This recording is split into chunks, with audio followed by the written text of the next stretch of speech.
తెలంగాణ రాష్ట్రం అమరుల త్యాగాల ఫలితం అధ్యక్ష. తెలంగాణ రాష్ట్రం ఏర్పడ్డదే నీళ్లు నిధులు నియామకాల కోసం అధ్యక్ష.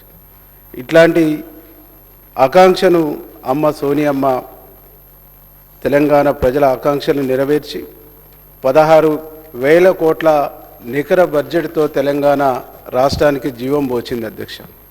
ఇట్లాంటి రాష్ట్రాన్ని సోనియా గాంధీ తెలంగాణ ప్రజలకు బహుమానంగా ఇస్తే గడిచిన 10 సంవత్సరాల్లో ఈ రాష్ట్రాన్ని అప్పుల కుప్పగా చేసి బకాయిల తెలంగాణగా మార్చి తెలంగాణను సర్వనాశనం చేసినటువంటి విషయాన్ని మీ ద్వారా ప్రజలకు గుర్తు చేస్తూ ఉన్న అధ్యక్ష. నిన్న మనం చూసినాం అధ్యక్ష, ప్రధాన ప్రతిపక్షం మాట్లాడుతున్నప్పుడు ఈ బడ్జెట్ను అభినందిస్తారని చెప్పేసి అనుకున్నాం అధ్యక్ష.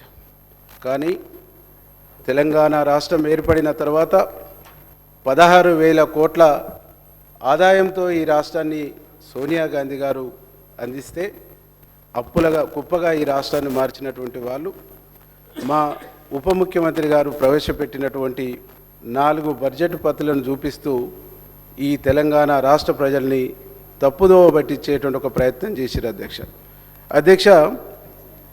నిజాలు ప్రతిరోజు ప్రచారంలో ఉండాలి, లేదంటే అబద్ధం నిజంగా మారి రాష్ట్రాన్ని ప్రజల్ని దేశాన్ని ప్రపంచాన్ని నాశనం చేస్తాయని చెప్పేసి ఒక నానుడి సామెత ఉంది అధ్యక్ష.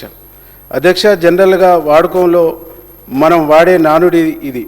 ఇప్పుడు హరీష్ రావు గారు బడ్జెట్ పైన తన విషయాన్ని వెళ్ళగక్కుతున్నప్పుడు నాకు ఈ మాట గుర్తుకొచ్చింది అధ్యక్ష.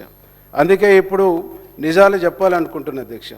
లేకపోతే హరీష్ రావు గారు చెప్పినటువంటి తప్పుల్నే నిజంగా నమ్మేటువంటి అవకాశం ఉంది అధ్యక్ష.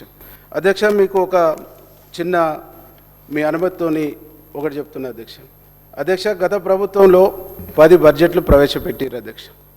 మొట్టమొదట 2014-15లో 1,638 కోట్లతోని బడ్జెట్ ప్రవేశపెట్టిండ్రు అధ్యక్ష. అప్పుడు ఆనాడు నేను కూడా ఈ సభలో ఉన్న అధ్యక్ష.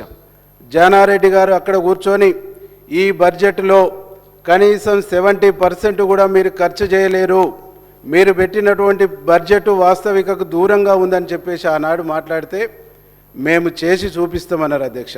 కానీ వాళ్ళు ఖర్చు పెట్టింది ఎంత అధ్యక్ష? 61.9% మాత్రమే ఖర్చు పెట్టింది అధ్యక్ష. అట్లాగే 2015-16, 2016-17, 2017-18, 2019, అట్లాగే 2019, 20, 21, 22, 23 ఇట్లా చెప్పుకుంటూ పోతే 24 వరకు వీళ్ళు ఇచ్చినటువంటి బడ్జెట్లో 100% ఎక్కడ కూడా ఖర్చు పెట్టినటువంటి దాఖలాలు లేవు అధ్యక్ష. కానీ ఈరోజు మా బడ్జెట్ పత్రాలను చూపిస్తూ పదే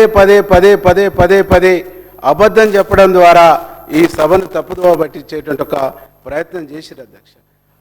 ఒకటి, రాష్ట్రాలు కానీ దేశాలు కానీ ప్రవేశపెట్టినటువంటి బడ్జెట్లు మొత్తంగా ఎక్కడ కూడా 100% ఖర్చు కావు అనేటువంటి ఒక విషయం, ఈ సత్యం అందరికీ తెలుసు అధ్యక్ష.